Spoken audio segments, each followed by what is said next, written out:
The year is 1202, and dawn creeps slowly across the town of Lincoln. The sound of a cathedral bell rolls like thunder through the narrow streets, shaking the sleep from the city's restless heart. You wake in the loft of a tavern, lying upon nothing more than straw covered with a tattered wool blanket. A single shaft of pale sunlight breaks through the warped wooden shutters, falling across your face. The room smells of ale, smoke, and the sweat of travelers who passed through before you. You push yourself upright, stretching stiff muscles. Hunger gnaws at your belly, sharp and insistent, as though your body wishes to remind you that yesterday you ate little more than a crust of bread given in pity by a beggar woman near the cathedral steps. Your throat is dry, your lips cracked. Life is not easy for a wanderer without coin, and in a city like Lincoln, where trade and wealth pass through every day, poverty feels even sharper. You hear laughter below, the barkeep shouting orders, and the clatter of mugs. The tavern never truly sleeps. Men drink in the morning as easily as in the night. Stepping outside into the cold morning air, the street greets you with its chaos. Merchants shout as they set up their stalls, spreading cloths over wooden tables and arranging baskets of onions, fish, and bread. The smell of roasting meat drifts from a baker's oven, mixing with the less pleasant stench of chamber pots being emptied into the gutter. Children run barefoot, chasing one another, while a crippled beggar rattles a wooden cup, crying for alms. Lincoln is no small town. It thrives, feeding on trade that flows along the river Witham, its great cathedral towering like a stone giant above all. Merchants grow rich here, and craftsmen's guilds guard their rights fiercely. Yet the poor, the desperate, and the criminal move in the same streets, hidden in shadows, watching with hungry eyes. Your stomach twists as you pass a baker's stall where round loaves of bread sit steaming, their crusts golden. For a moment you slow, the thought of snatching one flashing in your mind like a knife's edge. Just one loaf. You could run before anyone caught you. But then your eyes catch on something at the edge of the square. A wooden gibbet. From it dangles a corpse, swaying gently in the morning wind. The body is half rotted, its face nothing but bone and stretched skin, blackened by the sun and pecked by crows. The stench drifts on the air. You freeze. The bread no longer tempts you. An old man, bent with age and wrapped in a ragged cloak, notices your gaze. His beard is long and gray, his eyes sharp as a hawk's. He limps closer, leaning on a stick. Thinking of stealing. Are you? He rasps, nodding toward the hanging body. That one thought the same. Tried to lift a purse from a guildsman's belt. Look where it led him. You swallow hard, forcing words past the dryness of your throat. But surely not all thieves meet such an end. The old man chuckles bitterly, showing a gap where teeth once were. Some escape for a while, some grow bold, thinking themselves clever. But the sheriff's men are patient, and even if the law does not catch you, others will. Steal from a merchant, and his guild will hunt you to the ends of the shire. Cross a family, and they'll take their revenge in the night. No man sins without payment. The only question is who delivers the reckoning, God, law, or man. His words sink into you, heavy as stones. Around you, the market grows louder. A fight breaks out between two traders over a place to set their stall. A child slips a coin from a distracted woman's purse and vanishes into the crowd. Somewhere in the distance, church bells toll again, reminding all that God's eyes are always watching. The old man stares at you for a long moment, as though measuring your soul. You're young, he mutters at last. Take my warning. Hunger is cruel, but the rope is crueler. With that, he shuffles away, swallowed by the press of the crowd. You stand for a long moment, heart pounding, staring at the gibbet and the corpse swaying like a grim sentinel over the square. The city around you is alive, rich with opportunity, yet every shadow hides a blade. To live here is to walk a razor's edge between survival and doom. Your hunger twists again, sharper now. You breathe deeply, steadying yourself. The choice is yours, to seek honest work, or to risk everything for one stolen loaf. And in that moment, you realize, the history of this city is not written only by kings or bishops, but by men and women like you, struggling each day to survive the harsh justice of medieval England. The sun climbs higher above Lincoln, and the streets grow busier. Horses' hooves clatter against cobblestones, and the cries of merchants rise like waves crashing one after another. The smell of fish, freshly brought from the river, mixes with that of dung and smoke. Everywhere you look, life moves in a restless rhythm, each man and woman chasing survival in their own way. You pull your thin cloak tighter about your shoulders and push into the crowd, hoping to lose yourself among them. Your belly growls, loud enough that a passing youth smirks at you. Hunger is your shadow now, dogging your every step, but you remind yourself of the old man's warning. Thievery carries a rope's kiss at the end. If you are to live, you must find another path. Near the cathedral square, you come upon a group of masons laboring beneath the towering walls of the great church. Their hands are calloused, their clothes caked in white dust. The sound of chisels rings out like a song of stone. One mason, broad-shouldered with a thick beard, catches your gaze and frowns. "You there," he calls, voice rough. "You looking for work?" Hope flickers inside you. You nod eagerly. The man studies you with a skeptical eye. "Strong back?" he asks. "Can you carry stone? Fetch water? Climb scaffolds?" "I can," you reply quickly, though truthfully your arms ache with weakness from hunger. The mason grunts. "Then speak to Master Ellis." He chooses the hands. "But mind you, work for the cathedral is holy work. No idlers, no thieves. If you shame us, you answer not just to the guild but to God himself." He gestures toward a stern-faced overseer in a dark cloak who stands near a pile of timber, barking orders at the workers. Summoning what courage you can, you approach him. Master Ellis's eyes are sharp and piercing, his expression carved from stone itself. He listens in silence as you ask for work. Then he lifts a hand, pointing to a block of stone at his feet, heavy as sin itself. "Lift it," he commands simply. You crouch, fingers digging into the rough surface. Your muscles strain, fire races through your back, and sweat beads upon your forehead. For a moment you think you cannot manage it, but then, with a groan, you heave the stone from the ground and hold it aloft. Ellis nods once. "Good enough. You will carry water to the men and sweep the scaffolds. Wages are a penny a day, and bread from the mason's table. Fail me once, and you are gone. Fail me twice, and I will see you whipped." Your heart soars at the thought of bread, and you bow quickly in thanks. At last, a chance to fill your stomach. The hours that follow are hard. You haul buckets from the river, your shoulders burning. You sweep dust from planks high above the ground, your feet trembling upon the swaying boards. The masons shout at you, curse when you stumble, but you endure it all for the promise of food. When midday comes, the workers gather near the scaffolding. A boy brings out baskets of bread and bowls of stew, steam rising in the cool air. Your hands tremble as you accept a hunk of bread, the crust crackling beneath your fingers. You tear into it greedily, the taste of barley and salt filling your mouth like heaven itself. Never has bread seemed so rich, so wondrous. You savor every bite, vowing never again to take such small blessings for granted. But as you eat, your eyes wander. Across the square, a group of beggars huddle near the steps of the cathedral. They are gaunt, their ribs sharp beneath thin rags. One child, no more than 6 years old, stares at you with hollow eyes, watching each bite you take. Her lips are cracked, her cheeks hollow. You feel the bread turn heavy in your hand. The world is merciless. For every loaf you win, another starves. As the day wanes and shadows lengthen, you finish your labor with aching limbs. The masons leave for their homes, and the market begins to close. Stalls are packed away, fires doused, and the laughter of drunken men spills from the taverns. You walk slowly through the dimming streets, unsure where to rest your head. It is then that you hear it, a whisper in the alley behind you. You turn sharply, heart racing. 2 figures emerge from the shadows, cloaked and hooded. "New blood," one of them says, his voice sly. "We've been watching you. Hard day's work, carrying stones for a penny. There are easier ways, friend. Ways that fill the belly faster, and with coin besides." The second figure steps closer, revealing a thin face, eyes sharp as knives. He holds up a purse that jingles softly. "Merchants grow fat here.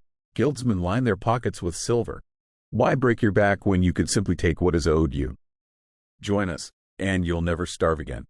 The purse glitters in the fading light. Your hunger stirs once more, joined now by a dangerous new hunger, greed. You stand frozen between 2 paths, the honest toil of the masons, or the shadowed roads of thieves. The rope still hangs in your memory, but so too does the child's hollow gaze. Survival demands a price, and in Lincoln, every soul must choose what they are willing to pay. Night descends upon Lincoln like a shroud. The cathedral bells toll vespers, their solemn echoes rolling across the rooftops and winding alleys. Torches flicker in the square, casting long, restless shadows across the cobblestones. The honest folk hurry home, shutters drawn tight, for everyone knows that the city belongs to different masters once darkness falls. You linger by the edge of the market, weary to your bones, uncertain where to go. The masons have gone, the square is emptying, and your stomach, though blessed with bread and stew, twists again, already whispering its endless demand.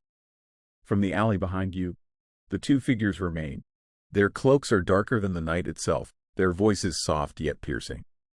"Think on it," says the thin-faced one, flipping the purse so that the coins clink, each note like a siren's call. You've seen the guildsmen feast while children starve. The merchants fatten their coffers, while honest folk break their backs. Why shouldn't you take your share? The second, broader man leans against the wall with easy confidence. His grin is cruel, teeth catching the lamplight. The law protects the rich, not the poor. But we protect our own. Join us, and you'll never go hungry. Turn away, and, well, accidents happen in the alleys of Lincoln. A chill prickles down your spine. The rope you once imagined now feels almost merciful compared to their implied threat. You weigh your choices in silence, your breath quickening. From the far end of the square, footsteps approach. Another figure, this one cloaked in gray wool, strides toward you. An older man, his beard streaked with white, eyes sharp but kind. He greets the two shadowed strangers with a scowl. "Leave the boy," he says firmly. "I'll not see another soul dragged into your pit." The thin-faced thief sneers. "Stay out of this, Rowan. He can choose for himself." The name hangs in the air. Rowan. You remember hearing it from the masons earlier in the day, a lay brother who works with the poor, gathering scraps for beggars and offering shelter when he can. Rowan turns to you, his gaze steady. "I've seen too many lives wasted in these streets. Work is hard, hunger cruel, but the gallows are crueler still. Come with me, lad. There's bread enough for tonight, and a roof besides. Not much, but honest." Two roads now stand before you. The shadows whisper promises of quicksilver, full bellies, and danger cloaked as freedom. Rowan's path offers little more than patience, toil, and perhaps safety. The thieves lean closer, their whispers like serpents. Think of the child who watched you eat. Wouldn't silver in your hand help her more than prayers? Rowan, too, speaks softly. Think of your own soul. A man can survive hunger and live. He cannot survive the news. The torchlight trembles in the night air as you stand caught between them, heart pounding. Your fists clench, sweat beating on your palms. Around you, the city murmurs, the rattle of shutters, the bark of a dog, the distant laughter of drunken men. Lincoln itself seems to hold its breath, waiting for your choice. And in that moment, you understand. Survival here is not only about finding bread, but about deciding what kind of life you are willing to lead. The road you choose tonight will shape all the days that follow. The night deepens. Lincoln lies restless beneath its blanket of stars, though few dare look upward. In the alleys, shadows stretch long, swallowing the faint torchlight. The choice you made, whether to follow Rowan's steady path or the thieves' tempting promise, clings to you like a second skin. There is no turning back now. If you follow Rowan, he leads you through winding streets toward the edge of the city. His cloak rustles as he walks, his staff tapping against the cobbles. The air smells of smoke and damp straw, and the sounds of the taverns fade behind you. He brings you to a low, timber-framed house pressed against the old city wall. Inside, a single fire crackles. A few souls huddle close to its warmth, a woman clutching a babe, an old man with cloudy eyes, two children curled like kittens beneath a rough blanket. Their faces brighten when Rowan enters, and one of the children rushes to him with a cry of joy.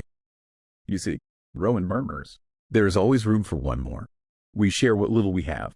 A bowl of thin pottage is placed in your hands. It is watery, more broth than meal, but the warmth spreads through you, chasing away the night's chill. Gratitude swells in your chest. For the first time since you entered Lincoln, you feel not just alive, but human. Yet even as you eat, you cannot ignore the hunger in the eyes of those around you. Every mouthful you swallow is one they do not have. Rowan speaks in low tones as the others drift to sleep. The world is cruel, lad, but we endure by holding to one another. Alone, a man starves. Together, we may yet survive. His words linger as you lie awake, staring at the rafters, wondering if kindness alone can keep the wolf from the door. But if instead you chose the thieves, the path is darker still. They lead you into a twisting maze of alleys, where lanterns burn low and the air reeks of ale and smoke.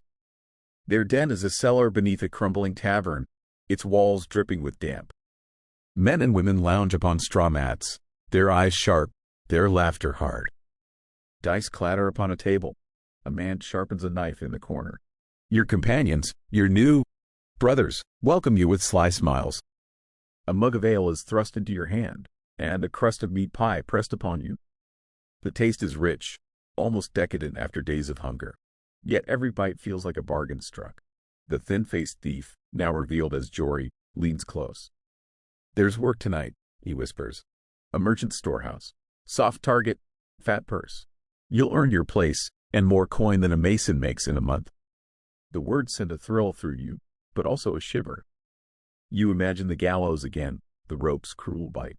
Yet you remember, too, the hollow-eyed child watching you eat. Silver in your hand could change everything. Both paths, Rowan's warmth or Jory's shadows, demand their price. And whichever you chose, dawn comes the same.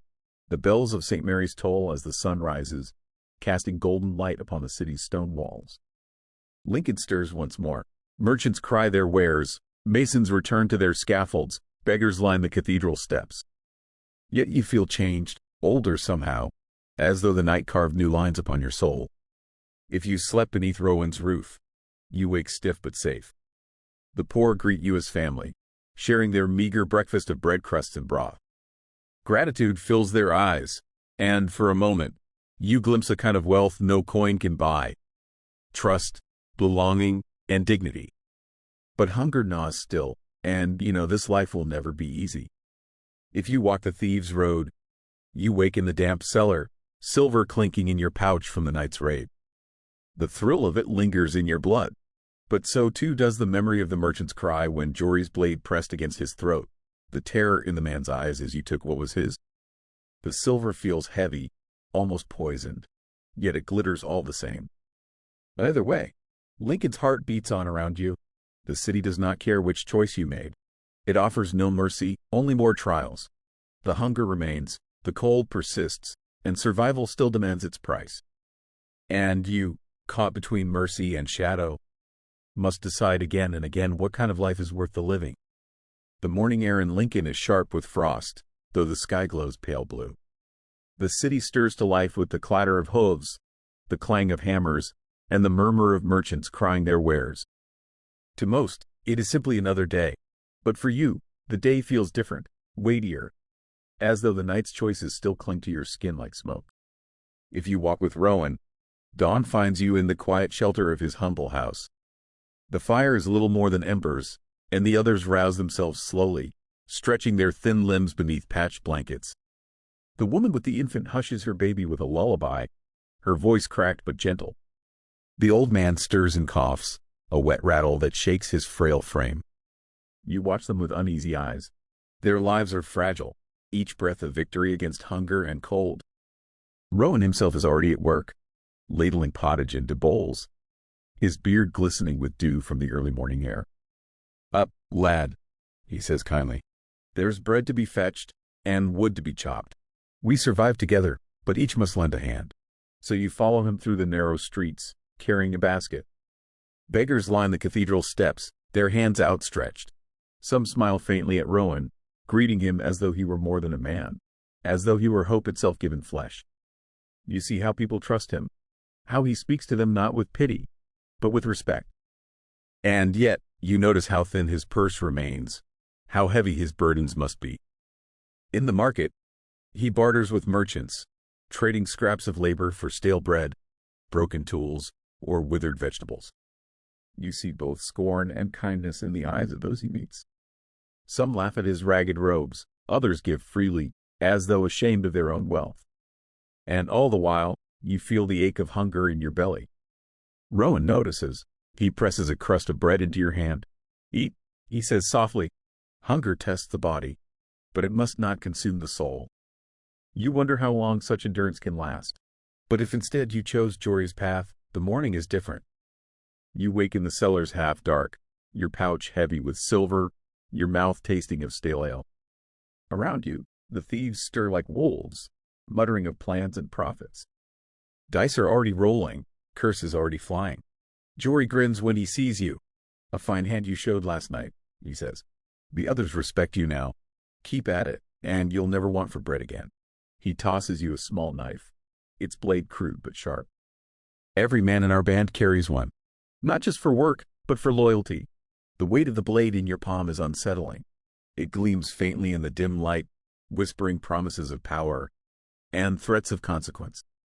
Later that day, Jory leads you through the streets.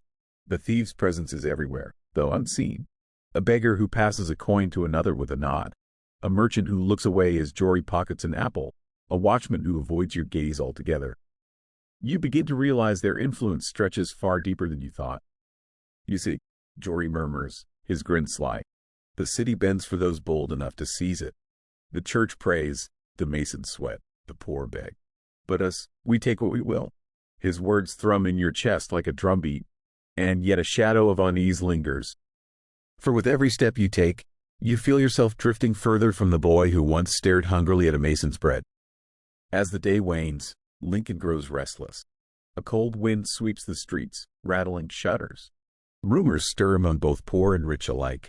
Talk of unrest, of taxes rising, of grain carts stolen on the roads. Hunger gnaws not only at beggars, but at merchants and craftsmen too. The city feels on the edge of something greater, something dangerous. Whether you stand beside Rowan's fire or sit in Jory's cellar, you hear the same whispers. Tomorrow will not be like today. The bells toll once more as dusk falls. Lincoln's heart beats steady, but beneath it runs a current of fear, hope, and hunger. And you, caught in the tide, begin to wonder what part you will play in the city's unfolding story. Lincoln does not sleep easily. Beneath its proud cathedral towers and busy market stalls, something restless coils like a serpent. Rumors ride the wind. Grain shortages, rising taxes, nobles feasting while children starve. The city feels like tinder, waiting for a spark. If you stand with Rowan, the day begins with weariness but purpose. His little house near the wall is crowded, and food thinner than ever. The old man's cough worsens, the mother's babe wails through the night, and hunger shadows every face. Rowan works tirelessly, gathering what scraps he can, comforting those who despair. He bids you follow him to the cathedral steps. There, the poor gather in droves, huddling beneath the stone saints that seem to look down in silence. Rowan raises his voice above the murmur. Brothers, sisters, hear me. The Lord has not abandoned us. We endure by lifting one another, not by turning against each other. What bread we have, we share. What warmth remains, we spread. The crowd murmurs, some nodding, others skeptical. You can see the doubt in their hollow eyes. A woman whispers bitterly that prayers cannot fill her children's bellies. A man mutters that the lords grow fat while the poor rot. The air feels heavy, dangerous. Yet Rowan's calm presence holds them, if only barely. Later, he pulls you aside. The city cracks, he says quietly. If anger overcomes faith, blood will follow. We must be steady hands, lad. Steady, even as others rage. His words weigh on you. Can faith truly hold back hunger's fire? But if you stand with Jory, the morning is thick with tension of another kind. In the thieves' cellar, voices rise, plans are made. Jory slaps the table, his grin wolfish. The merchants hoard grain, he declares. The lords squeeze the city for coin. The people grow desperate. That's our chance. Desperation makes fine allies. The others cheer, fists pounding wood. You feel the pull of their fervor. Jory's band no longer speak only of theft. They speak of uprising. Why scrape in shadows? One snarls, when the whole city could be ours. That night, Jory leads you through streets buzzing with unrest. You see beggars shouting at merchants, watchmen shoved aside by angry crowds, whispers traded in every corner. Jory leans close, his eyes alight. Do you feel it? He breathes. The city's ripe. A spark, and the fire spreads. We'll not just steal, we'll rule. The words shake you. You remember the gleam of your knife, the weight of silver in your pouch. The path ahead feels darker, but stronger too, as though the city itself trembles beneath your feet. No matter which path you chose, you cannot escape the storm building around you. By dusk, Lincoln seethes. Fires burn in hearths and alleys alike. Masons return from scaffolds with weary faces, muttering of wages withheld. Merchants shutter their stalls early, wary of stones hurled by hungry hands. The cathedral bells toll, not for prayer, but warning. From Rowan's shelter, you hear the restless shouts of crowds outside. From Jory's den, you hear laughter and knives sharpened for opportunity. And above it all, the sky darkens, clouds rolling heavy across the fading sun. The storm is no longer a whisper. It is coming, swift and certain. And you, caught between mercy and shadow, will soon be forced to choose not just how you survive, but what kind of world you help shape when the fire comes. The day breaks gray, the sun hidden behind clouds swollen with storm. Lincoln stirs, but it is not the hum of ordinary life. It is the restless shuffle of a city on edge. Voices are louder, movements sharper. Everywhere you turn, faces are gaunt with hunger, eyes burning with suspicion. If you are with Rowan, you rise to the sound of shouts in the street outside his shelter. He sends you to the door, and you see a group of angry townsfolk gathered around a grain cart. A merchant protests, clutching his ledger, but the people do not listen. They hoard while we starve. A man bellows, grabbing for the sacks. Bread for the poor. A woman shrieks, her child clinging to her skirts. The watch arrives, spears in hand. For a moment, silence hangs, trembling. Then someone throws a stone. The air splits with chaos. Rowan rushes forward, his arms raised, his voice desperate. Brothers, sisters, do not strike your own. Violence will not feed you, but his words are drowned in the roar of the mob. You see fear on the watchmen's faces, anger on the people's, and for a terrible moment you wonder if Rowan himself will be swept away. He pulls you back. His voice is low, urgent. This is the storm I feared. If we do not hold fast, the streets will run with blood. His hands tremble, not from fear for himself, but for the people he refuses to give up on. If you are with Jory, the scene unfolds differently. He drags you through the crowd like a captain guiding his men. His thieves melt into the chaos, stirring it further. Stones fly, curses rise, and Jory's grin flashes like a blade in the smoke of fury. This is it, he hisses. The people rise, and the city cracks. All we must do is give the crack a push. He signals, and two of his men slip behind the grain cart. With knives, they slice the sacks, spilling wheat into the mud.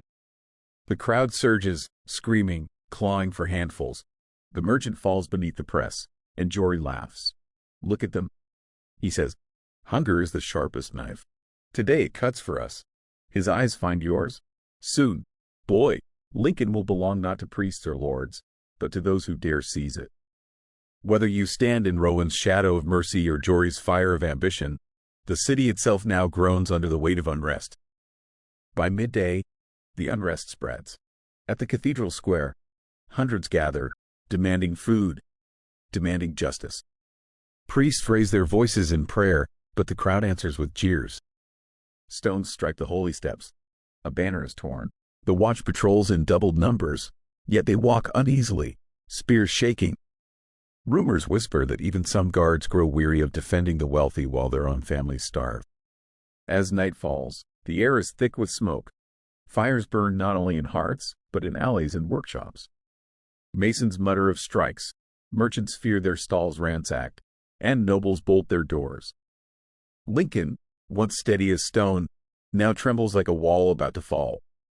And you feel the weight of the choice heavy in your chest. Stand with Rowan, and you cling to mercy even as fury boils. Stand with Jory, and you ride the wave of chaos toward power. The sparks are no longer sparks. They are flames. Tomorrow, those flames will decide the city's fate. Morning does not come gently. It crashes into Lincoln with shouts, clashing steel, and the smell of burning wood. Smoke curls above the rooftops, black against a sky still gray with storm. The city has broken. The people no longer whisper rebellion, they roar it. If you stand with Rowan, you awake to chaos outside his humble shelter. Mothers clutch their children, fleeing the square. Men rush past with clubs in hand, faces twisted with hunger and rage. Rowan grabs his staff and looks at you, weary but unflinching. We must go, he says. If the people turn upon one another, then mercy must stand between them. We cannot let this city tear itself apart. You follow him into the streets, and it is like walking into a battlefield. Merchant stalls lie overturned, their wares scattered and trampled. Stones fly through windows, and doors splinter beneath the blows of makeshift hammers. The watch is overwhelmed, their lines broken, their shields dented by fury they cannot contain. In the cathedral square, Rowan climbs the steps though the crowd seethes below. His voice rings out, desperate, defiant. Stop this. Stop before you spill the blood of your own brothers. We are not enemies. We are one city, one people. Some pause, their anger faltering, but others scream back, voices sharp as knives. Prayers won't feed us. The Lord's feast while we starve. The tension cracks as a watchman, panicked, drives his spear into a rioter's chest. The man falls, and the mob erupts. You see Rowan's face twist with grief as the fire of rebellion consumes the square. He clings to faith, but you wonder, can faith alone hold against the flood? If you stand with Jory, you are not caught by surprise. You are prepared. His thieves move like wolves among the chaos, stoking flames, guiding fury. Jory himself stands upon a broken cart, his voice fierce, his grin savage. Rise, people of Lincoln.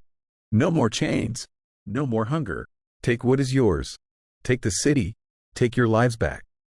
The mob howls in answer. Together with Jory, you lead them against the merchants' halls, breaking doors, seizing grain, dragging nobles from hiding. The watch tries to hold, but they are too few, too weary. Some even drop their weapons and join the mob. Jory presses a sack of stolen grain into your hands. See, power isn't given, it's taken. This city is ours now. But as you look around, the bloodied stones, the bodies in the square, the fires licking at wooden beams, you feel the weight of his words. Power, yes, but at what cost? By dusk, Lincoln is unrecognizable. Fires smolder in the markets, smoke curling through alleys. The great cathedral's bells toll, but not for prayer, for warning, for mourning. The nobles huddle in their manors, trembling, while the poor roam the streets, some triumphant, others hollow-eyed with shock. The city has crossed the threshold. There is no going back.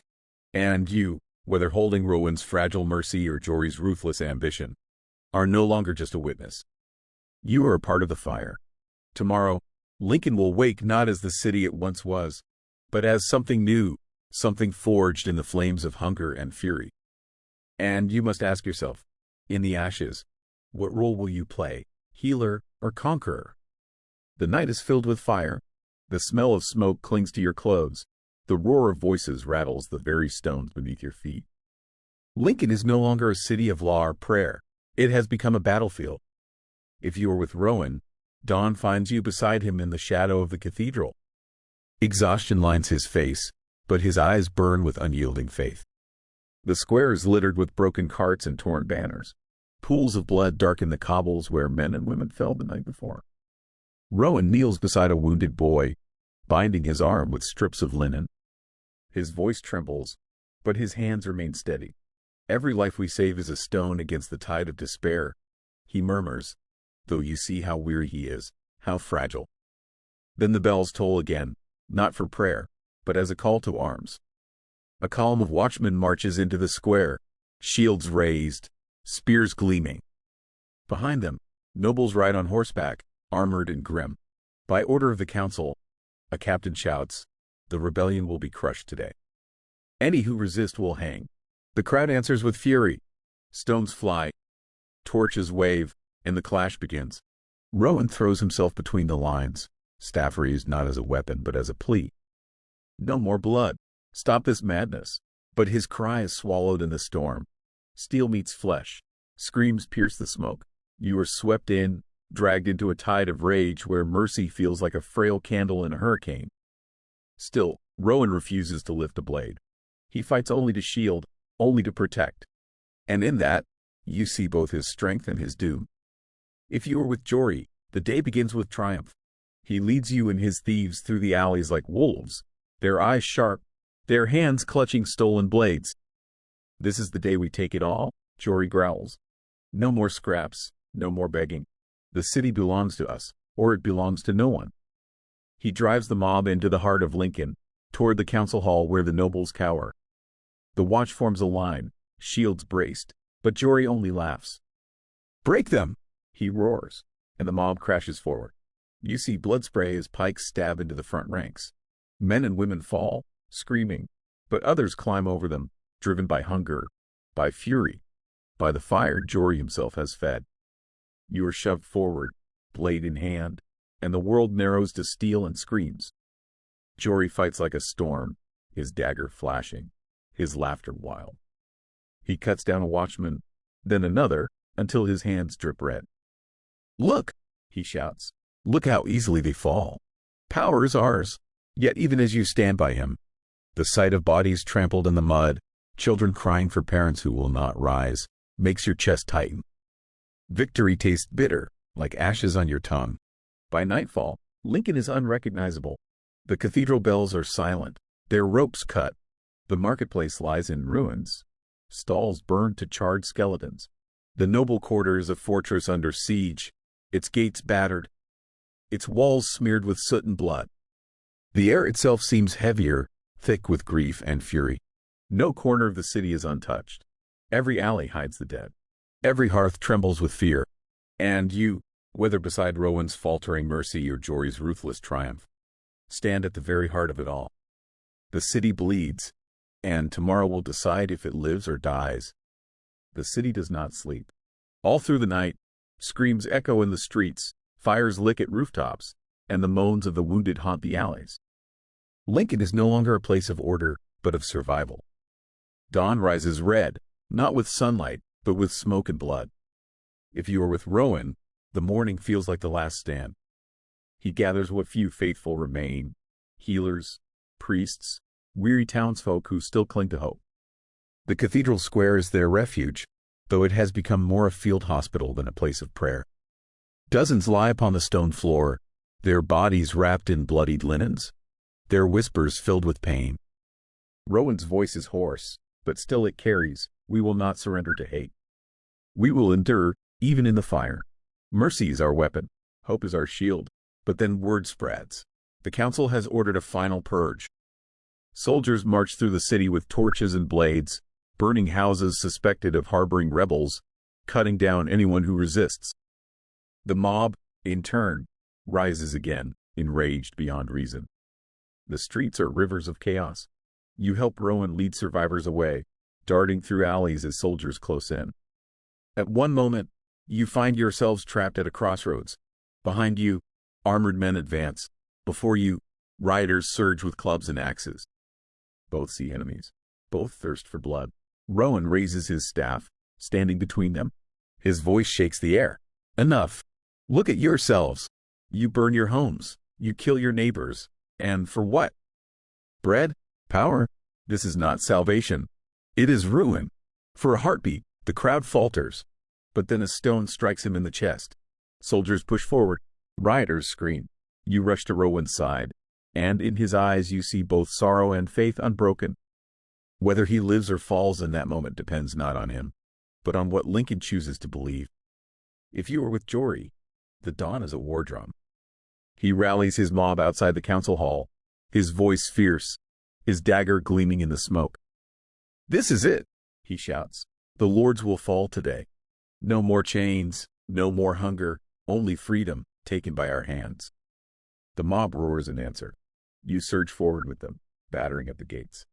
Arrows rain down, felling men and women, but Jory laughs, fearless.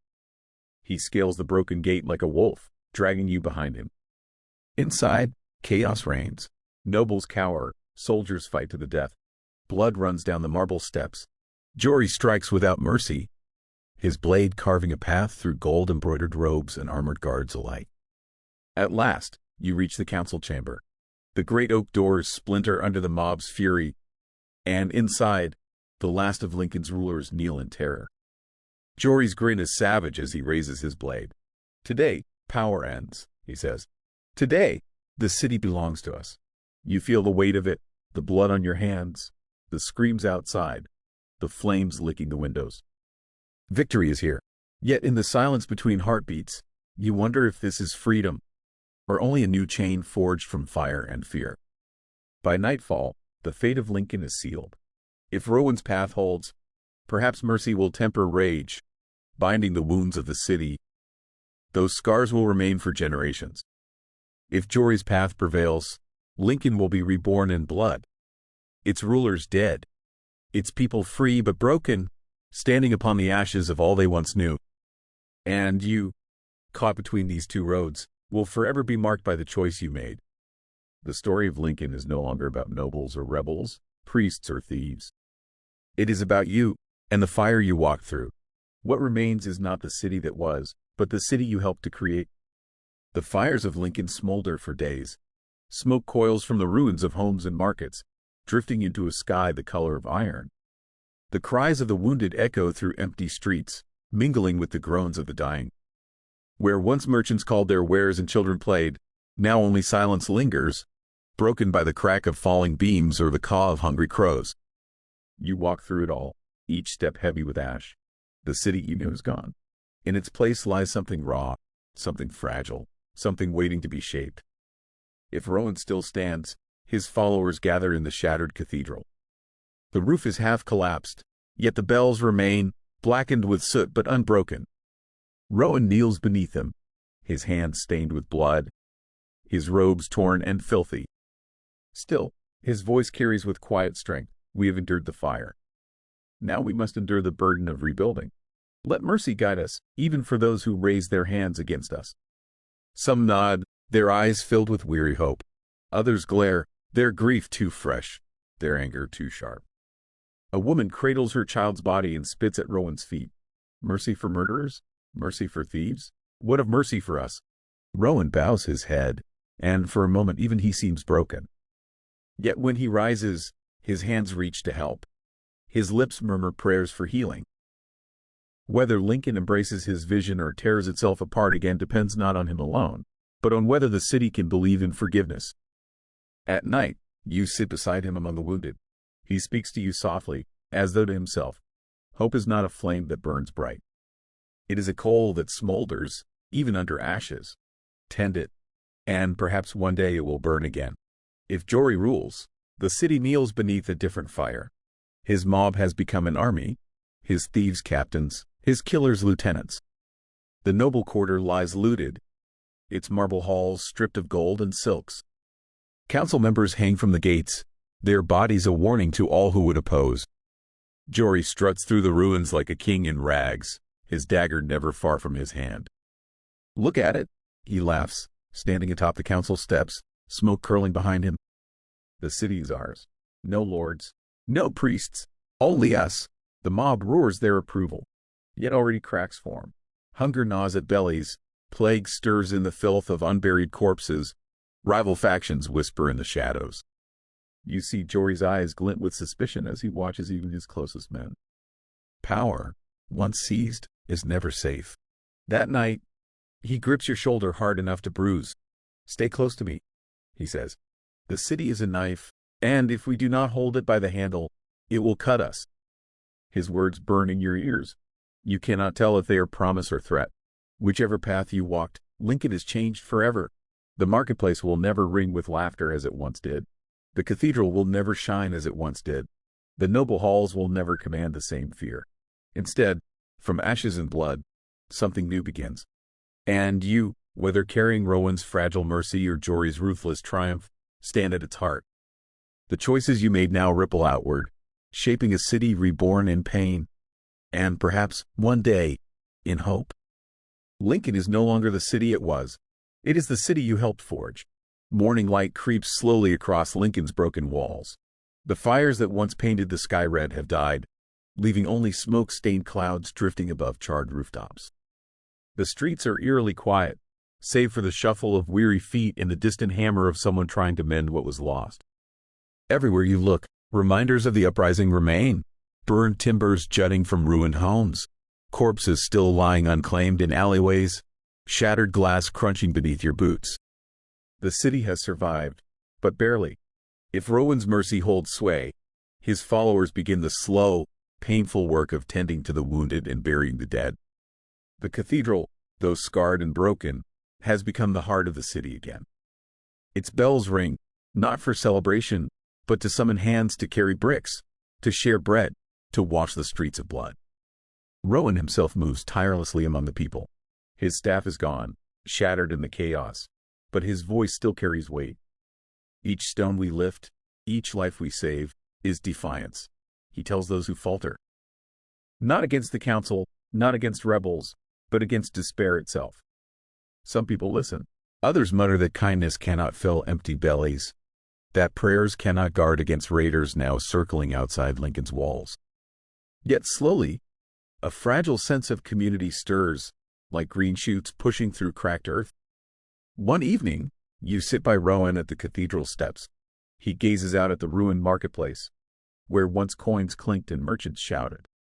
It will take years to rebuild, he murmurs, perhaps a generation.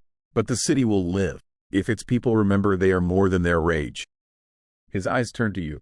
Will you help carry that burden? Or will you seek another path? If Jory's rule stands, Lincoln's dawn is darker. His army of rebels patrols the streets, their red armbands marking them as the new law. Looted goods pile in warehouses, rationed out at his command. The noble estates have been divided among his captains, their marble halls echoing with drunken laughter instead of council decrees. Jory has crowned himself not king, but something rougher, protector of the free. Yet behind his grin lies the sharpness of paranoia. At the marketplace, he addresses the crowd from atop a cart, his dagger flashing in the morning sun. "We are not slaves anymore," he shouts. "This city belongs to no lord, no priest, no tyrant. It belongs to us."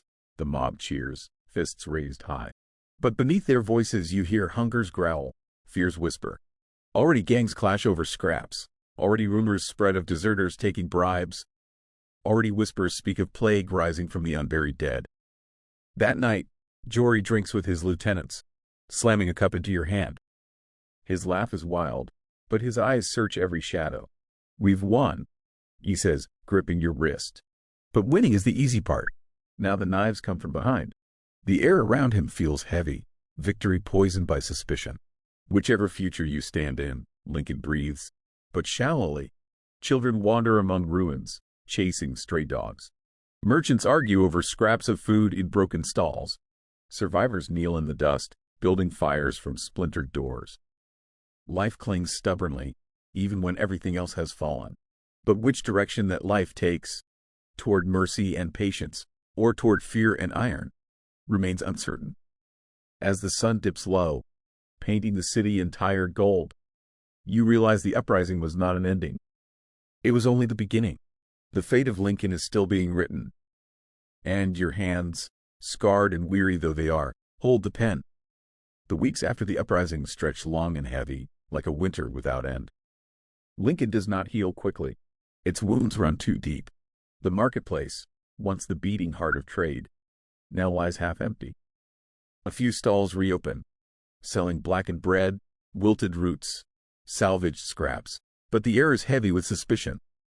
Neighbors eye one another not as friends but as rivals for dwindling food. Rats grow fat in alleyways where the dead still lie unburied, and the stench clings to every breeze. Children no longer laugh in the streets. Instead, they scavenge through rubble, sharp-eyed and silent, like little ghosts haunting their own city. Yet beneath all this suffering, something else stirs. Rumors, quiet whispers carried from tavern to market, from hearth to barracks. Whispers of enemies not yet defeated. If Rowan leads, he senses the change before most others. In the cathedral, where his followers mend wounds and cook thin stews for the hungry, he hears stories from travelers. Bands of raiders gathering beyond the river, one woman reports. They smell weakness. They think Lincoln is ripe for plunder. Rowan's brow furrows. And what of the council loyalists? Those who fled? The messenger lowers her eyes. They wait, in the hills, biding their time. Some say they speak with foreign lords, promising tribute in exchange for soldiers. That night, Rowan calls his closest allies to the shattered altar. His voice is steady, but worry glints in his eyes. We won the city, but not the peace. If we cannot mend these divisions before enemies strike, Lincoln will fall, not by fire from within, but by sword from without. His words settle like ash on your shoulders.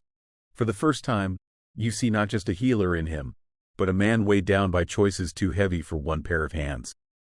If Jory rules, his grip grows tighter, harsher, patrols double, curfews stretch longer. Suspected traitors are dragged into the square at dawn, their fates made examples. But still the whispers grow. Loyalist nobles who escape the slaughter send coin and letters beyond the city's walls. Raiders circle like wolves. Even Jory's own lieutenants mutter when his back is turned. One evening, in the smoky haze of a tavern he has claimed as his court, Jory slams a fist on the table. They think we're weak? Let them come. We'll hang their heads from the gates. His laughter booms, but you notice the twitch in his eye, the way his hand never leaves the hilt of his dagger.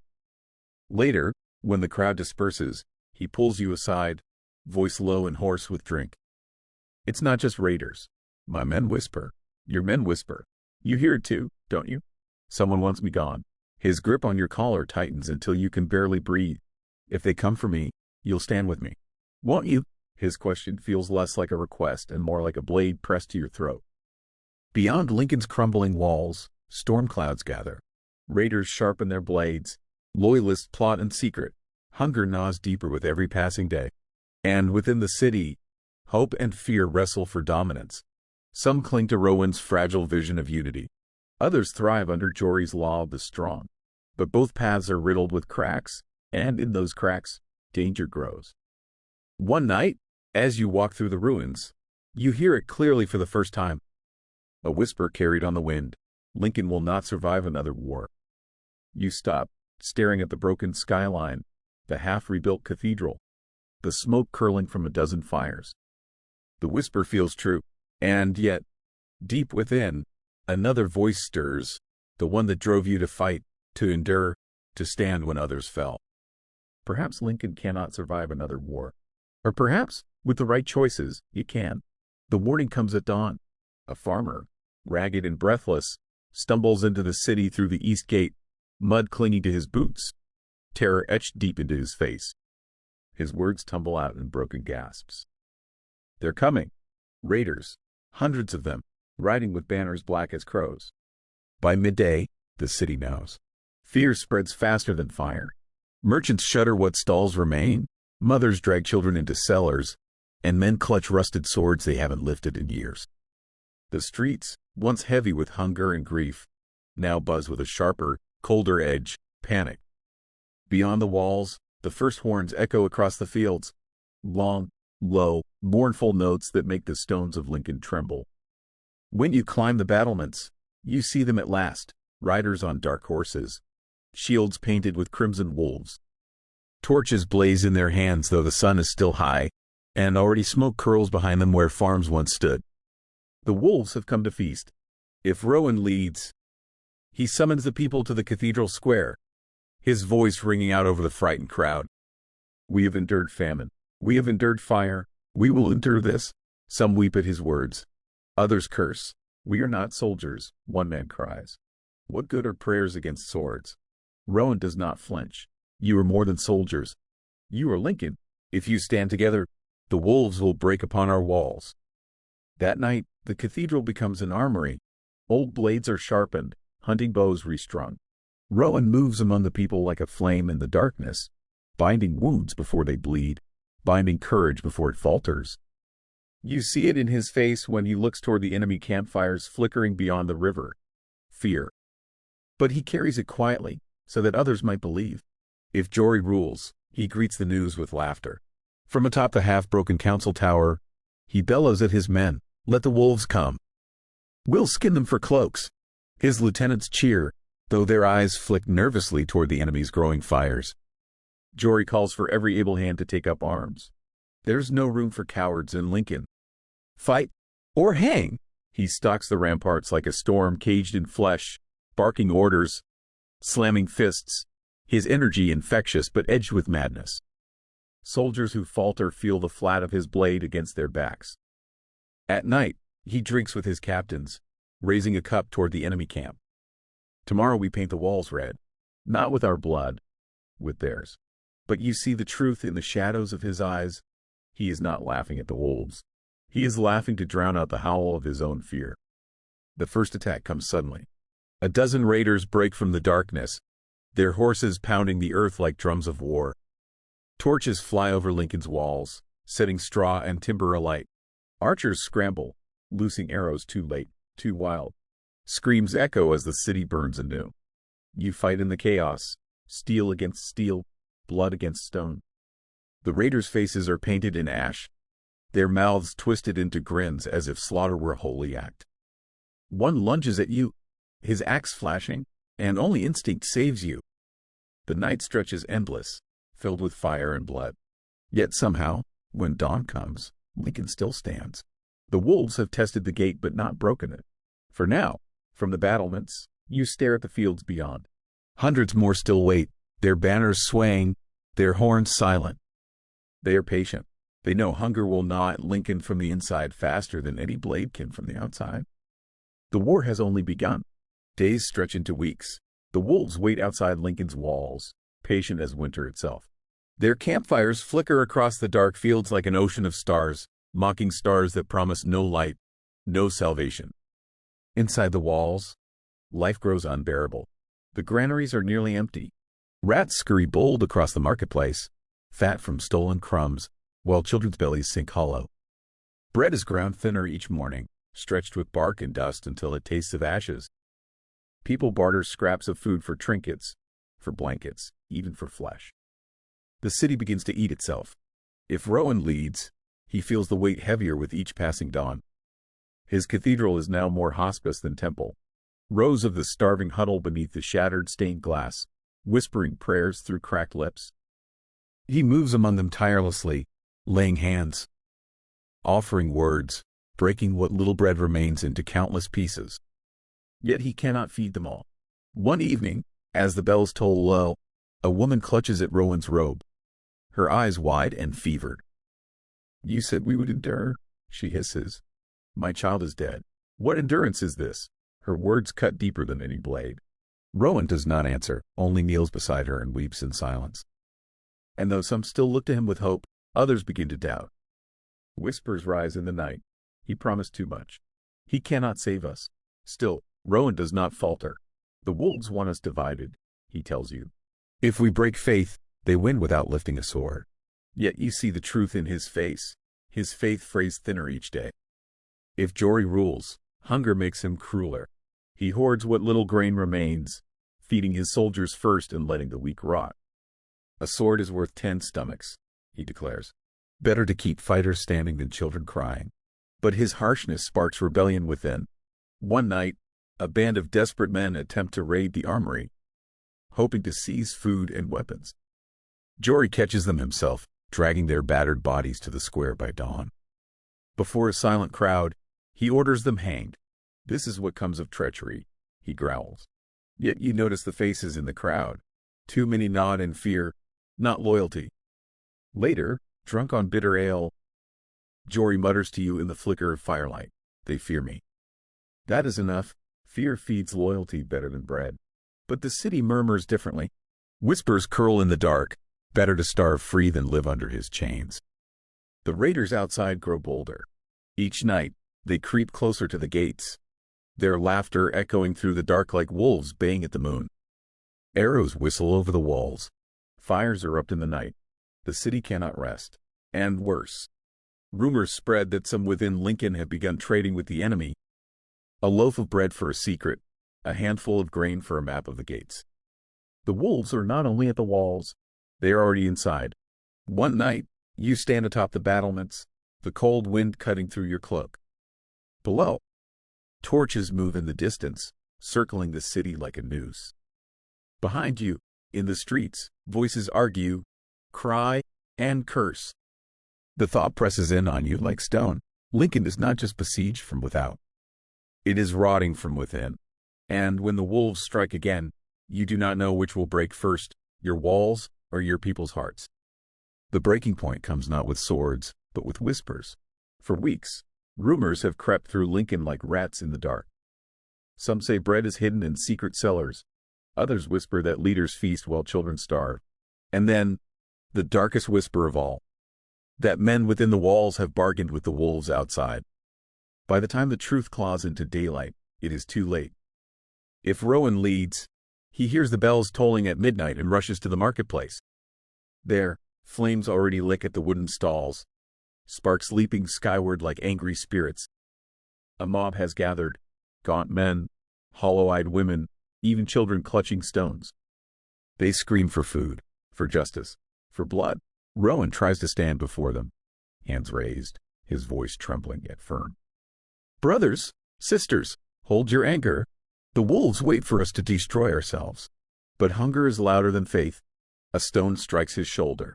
Another catches his brow, spilling blood into his eyes. Still he does not raise a hand. If you must kill someone, he shouts, voice breaking, kill me. But do not kill Lincoln. For a moment, silence grips the mob. Shame flickers in some faces. But behind them, a shadow stirs, a man cloaked in black, his voice oily as poison. Do not listen to his lies, the man hisses. While you starve, he hoards bread in the cathedral. He is no savior. He is the reason your children die. The mob surges again. Rowan is dragged down, his robes torn, his body battered by desperate hands. Only your intervention, or sheer fortune, keeps him alive as night collapses into chaos. The riot begins at the granaries. Hungry citizens storm the gates, demanding grain. His soldiers form a wall of steel, but the mob is too many, too wild. Jory himself appears, bare-chested despite the cold, sword gleaming red in firelight. Back, curs, he roars. Your lives belong to me, and I'll spend them as I please. The mob does not listen. Stones rain down. A soldier falls. Another flees. The crowd surges forward. With a howl, Jory wades into them, cutting down the nearest men as if they were stalks of wheat. Blood spatters the stones. Screams echo in the firelit square. For a moment, the mob recoils, terrified. But terror breeds fury. From the alleys, arrows whistle. One lodges in Jory's shoulder. Another takes a soldier in the throat. Traitors! Jory bellows, wrenching the shaft free. You'll hang, every last one of you. The riot does not end with his words. It ends only when the square itself is painted with blood. And still, as dawn breaks, new graffiti stains the walls. Better wolves than Jory. By morning, the truth is undeniable. Lincoln is no longer united. Whole quarters of the city have broken from their leader's rule. The wolves outside need not storm the walls. The wolves within have already opened the gates in spirit. That night, as you patrol the battlements, you hear strange noises. A creak of wood, a whisper in the dark. You rush toward the sound, only to find a section of the east gate ajar, its locks broken from within. Someone has betrayed Lincoln. And now, as the enemy horns sound across the night, the wolves are coming, not only from without, but through the very heart of the city. The night Lincoln's gates are broken, the city ceases to breathe. It begins with the horns, deep, thunderous, rolling across the dark fields like the call of some ancient beast. Then, the answering shouts, foreign tongues crying victory. Torches flare in the distance, spreading like wildfire. You race through the streets toward the eastern wall, heart hammering, feet slipping on frozen stones. Around you, panic spreads like contagion. Mothers clutch their children. Men stumble from houses clutching rusted weapons. Bells toll wildly, but the sound is drowned in chaos. The wolves are no longer waiting. They are here. If Rowan leads, he stands at the gate with a cross raised in one hand, sword in the other. His robe is torn, his face still marked with the riot's bruises, but his voice rises above the screams. Stand firm. Lincoln is not yet fallen. The people, ragged and half-starved, rally to him. Some clutch spears, others only stones and broken planks, but Rowan's presence binds them. For one heartbeat, courage flares in their eyes. Then the gates burst wide. The first wave of raiders crashes through, faces painted, axes gleaming, howls like wolves at the kill. Rowan plunges forward, blade meeting steel. He fights not like a priest, but like a man aflame with faith, every stroke a prayer of defiance. "Hold the line!" he cries. Blood splashes his robe. The mob that nearly killed him the night before now follows him into the breach, driven by his fire. But for every raider that falls, two more swarm through. Lincoln's defenders are swept back street by street. And though Rowan does not falter, you see the toll. His strength bleeds out with every cut. The breach becomes a slaughterhouse. He is the first to the gate, armored in iron, his great sword in both hands. When the doors splinter inward, he meets the raiders head-on, his laughter booming above the clash. "Come then, wolves or men, you'll feed my blade." His fury is terrible. Raiders fall like broken dolls, their cries smothered beneath the weight of his blows. Soldiers rally to him, emboldened by his wrath. For a moment, it seems as if Jory alone might hold the breach. But Jory does not fight to protect the people. He fights for his own glory. While he cleaves raiders apart in the square, the enemy floods through side alleys, setting homes ablaze, cutting down the unarmed. The screams of the weak echo behind him, but Jory does not turn. When his men falter, he roars, "Stand or die where you cower." Many obey, too afraid to retreat. Others abandon him altogether, vanishing into the maze of firelit streets. By dawn, the square is choked with bodies, raiders and townsfolk alike. Jory stands drenched in blood, laughing still, but the city around him burns. Whichever leader holds sway, the truth is the same. The wolves are inside. Fire leaps from roof to roof. Smoke chokes the night sky. The cries of the dying rise higher than the bells. You fight where you can, sometimes alongside Rowan's desperate faithful, sometimes with Jory's blood-soaked warriors, always against impossible odds. And as the sun's first light pierces the smoke, you see the enemy's banner rising above the eastern gate. Lincoln is no longer only besieged, it is breached. And now, survival will mean more than holding walls. It will mean saving what little of the city can be saved, if anything at all. The city is no longer a city. It is a battlefield of fire and screams. When dawn rises, its light does not fall upon rooftops of peace, but upon smoke pillars rising like funeral pyres. The air is choked with ash. Every gust of wind carries the crackle of fire and the stench of burning timber and burning flesh. You stumble through the narrow lanes, weapon in hand, and everywhere you turn there is chaos. Raiders prowl like wolves unchained, their laughter sharp as blades. They cut down the weak, strip houses bare, drag women into the streets. Children scatter like frightened birds, their cries swallowed by the roar of flames. The streets of Lincoln, once full of merchants' calls and church bells, now echo only with death. He becomes the city's last ember of hope. Rowan does not fight from the shadows. He strides openly through the inferno, his voice hoarse but unyielding, calling the frightened to rally. To me, to the church, do not give them the city. Lincoln is not ash yet, and against all reason, people answer. From shattered houses, men and women emerge, farmers, bakers, carpenters, their hands shaking as they grasp whatever weapons they can find. Rowan leads them not as soldiers, but as brothers and sisters in faith. At the marketplace, he forms a barricade of overturned carts and shattered stalls. There, the people of Lincoln make their stand. The raiders crash against them like a storm against cliffs. Spears shatter, shields splinter, but Rowan's presence binds them together. He fights as though he carries the soul of the city itself. His blood stains the cobblestones, but still he lifts his sword, still he shouts the words that keep his people standing. Better to die free than live as wolves' prey. The barricade holds, for a while, but every heartbeat bleeds more lives into the fire.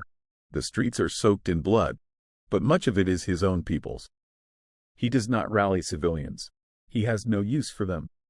He gathers only his fiercest warriors, men hardened by cruelty and greed, and together they carve a path of slaughter. Wherever Jory passes, raiders fall in heaps, their skulls split, their bellies spilled. But he leaves ruin behind him. His warriors raid their own neighbors for supplies, dragging bread from the arms of crying children, cutting down those too slow to flee. The weak die first, he snarls. The strong endure. His army becomes indistinguishable from the invaders. To the starving people of Lincoln, Jory is no savior. He is just another wolf. And yet, under his rule, some parts of the city remain untouched. Not out of mercy, but out of fear. Raiders avoid his quarter, unwilling to face his wrath. His fortress becomes an island of brutality in a sea of fire. Lincoln survives in fragments, but the heart of the city is already gone. For you, there is no rest. Every alley hides another ambush. Every rooftop throws sparks down upon your path. You fight where you can, pull survivors from collapsed houses, drag the wounded to whatever shelter still stands. At times, you glimpse Rowan or Jory through the smoke, leading their chosen paths. And you wonder which is worse, a holy man bleeding for hope, or a warlord drowning his city in blood. By nightfall, Lincoln is unrecognizable. Once proud streets are blackened ruins. The river runs red with the bodies cast into it. And above it all, the enemy banners rise higher, claiming each quarter one by one. But still, a few holdouts remain. In shadowed corners, survivors whisper of retreating to the cathedral. Others talk of Jory's fortress, though none dare approach unless they wish to kneel. The city has not yet completely fallen. But it is dying. And tomorrow, when the sun rises again, there may be nothing left to save. Lincoln is no longer a city. It is a wound, torn open and bleeding into the earth. By the third night after the breach, the streets are empty except for carrion birds and the prowling laughter of raiders. Flames still smolder, painting the night sky with a dull red glow, like the inside of a dying hearth. But not all have perished. A fragment of Lincoln's soul still clings to life, drawing together in two places, the cathedral and the fortress. And you, weary and blood-stained, must choose where your steps will carry you. The cathedral looms in the heart of the ruined city, its stained glass windows shattered, its bell tower cracked, yet still it stands. To the desperate, it is more than a church of stone. It is the last beacon of hope.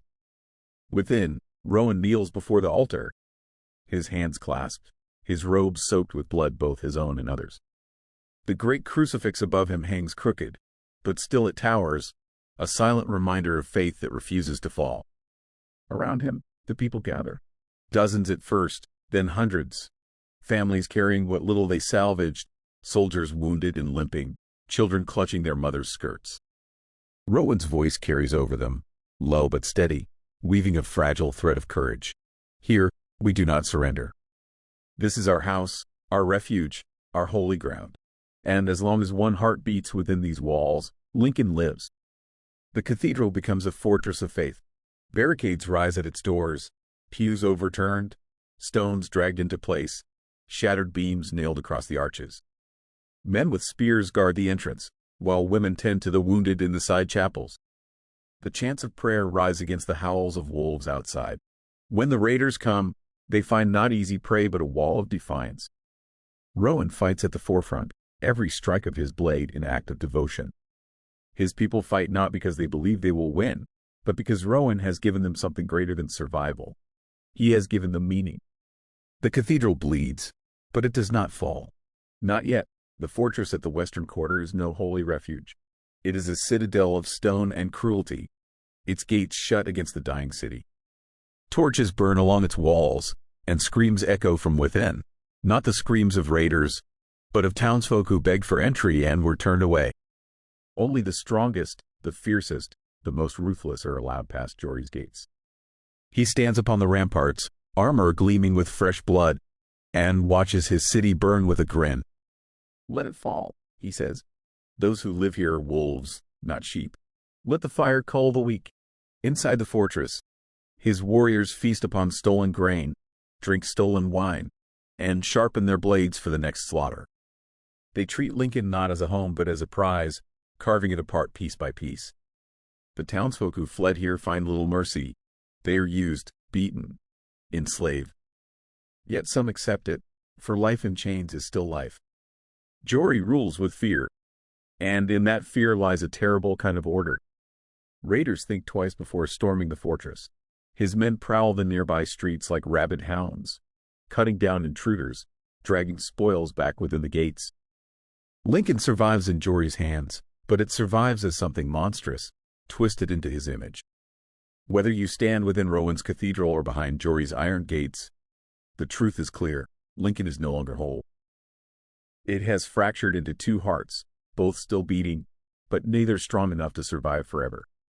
The cathedral is a flame of hope, flickering but bright against the storm. The fortress is a shield of iron, brutal but unbroken.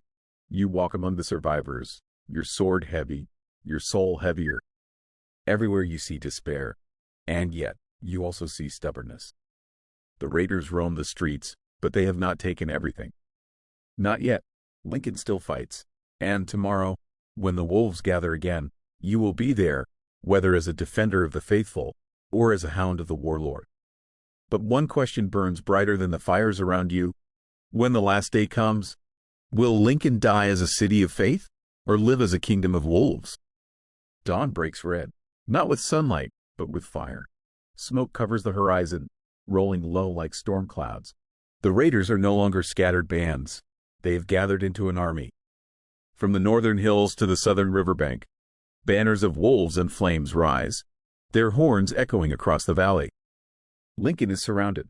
The city has bled for days, but now the enemy comes not to plunder, not to burn, but to erase. This is no longer a raid. It is an ending. The cathedral bells toll, cracked and broken but still loud enough to carry. Survivors flood into the square, weapons in hand, fear in their eyes. Rowan stands upon the cathedral steps, his face pale with exhaustion, his robes torn and soaked with blood. Yet his voice carries strong, cutting through the chaos like a blade. They come for our lives, but they cannot take our souls. They come for our city, but they cannot take our faith. Stand with me, and let the earth remember that Lincoln did not die in silence. His words ignite the crowd. Old men clutch rusty spears. Young boys carry farm tools like swords. Women grip kitchen knives, their knuckles white with fury. Together, they form a wall before the cathedral, their chants rising like thunder against the enemy's drums. The raiders strike at noon. Their charge breaks upon the barricades. Their arrows shatter against makeshift shields. For hours, the cathedral holds. Blood runs across the steps, but still Rowan fights, his voice never faltering. When his sword arm weakens, he lifts his cross high. When his legs fail, others lift him upon their shoulders, refusing to let him fall. The cathedral does not stand because of stone. It stands because Rowan has made it a living heart. But hearts can only bleed for so long. By nightfall, the enemy presses harder, fire licking the cathedral doors. Inside, the faithful prepare for their last prayer. Rowan whispers only one word: endure. From the fortress walls, Jory watches the enemy gather with a wolf's grin. His men beat their shields, shouting his name like thunder. Where Rowan gives hope, Jory gives hunger. This city is ours, he roars. And if the wolves wish to take it, they must break their teeth on our bones. The fortress becomes a beast of stone. Arrows rain from its battlements. Boiling oil spills onto raiders clawing at the gates. Jory himself leads charge after charge from the gatehouse, his axe drenched in blood, his laughter booming louder than war drums. But his rule comes with cruelty. Refugees trapped within the fortress starve, their rations stolen by soldiers. Women cry in dark corridors, pressed into silence by brutal hands. Jory spares no thought for them. His eyes see only battle, only conquest. Still, his ferocity holds the fortress. Raiders die in droves upon its walls. The city may burn, but Jory's fortress remains an unyielding tooth of iron, biting back against the firestorm. And in that tooth lies a twisted promise. Lincoln may survive, but only as Jory's kingdom of fear. You walk among the dying, your blade heavy, your body broken from countless battles. Yet something drives you still. The cries of children, the prayers of the faithful, the roar of warriors who refuse to kneel.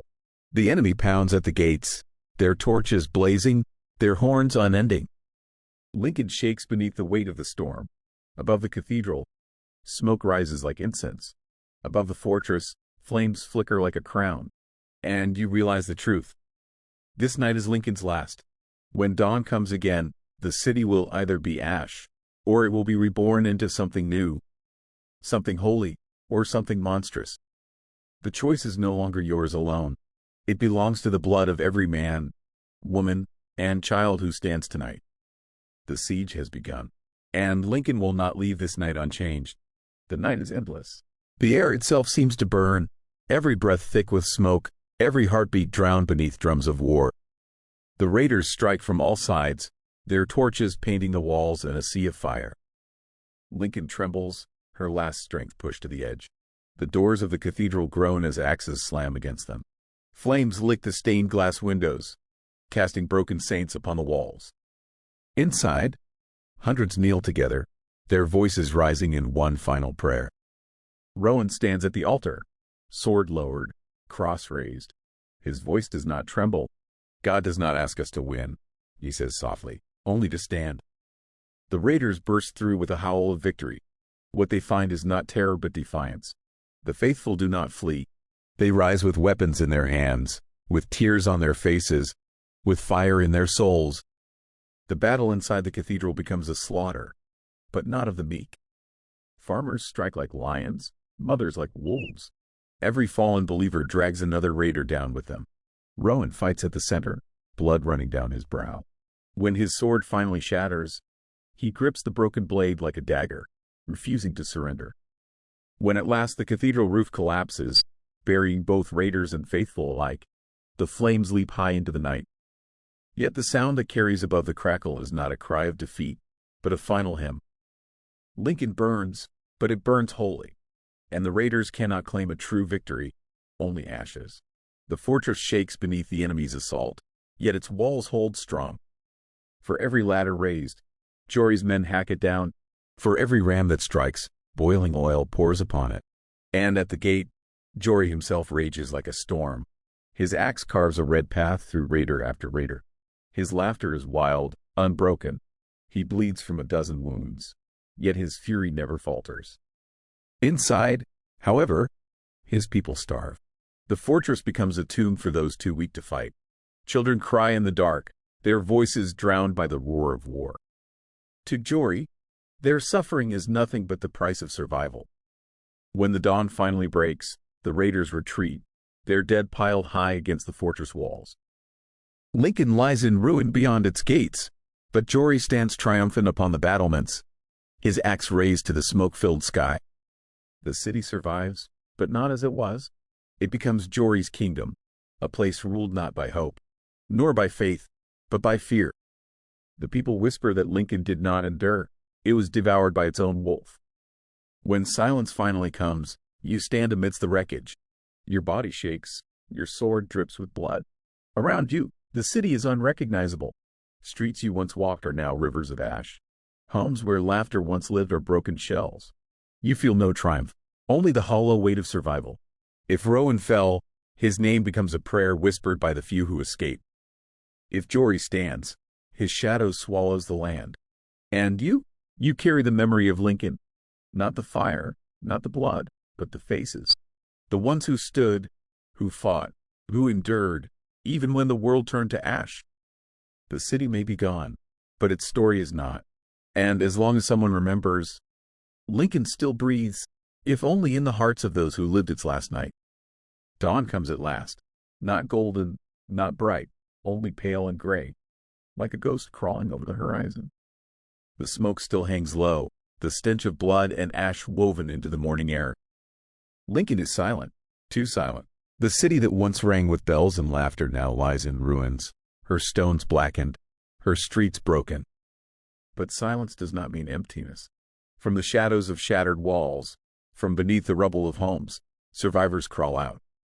They move slowly, like souls rising from the grave, hollow-eyed, ash-streaked, trembling.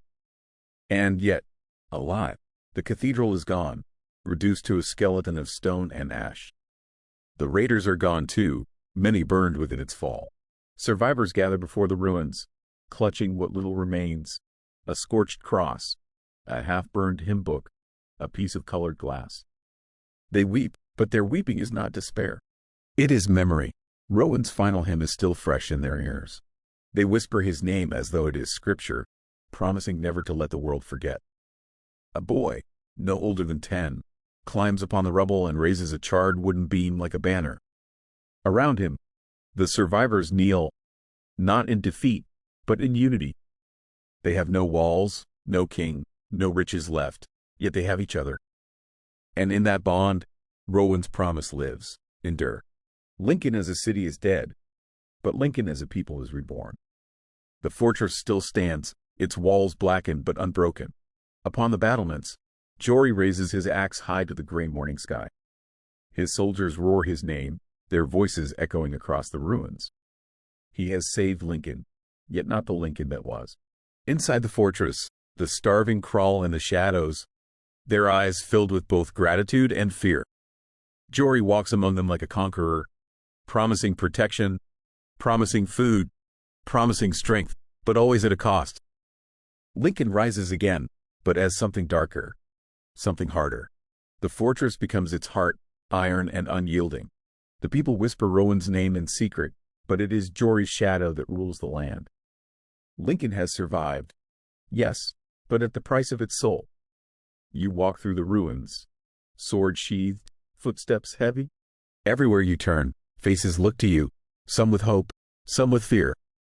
Children clutch your arm, old men bow their heads. Women reach out with trembling hands.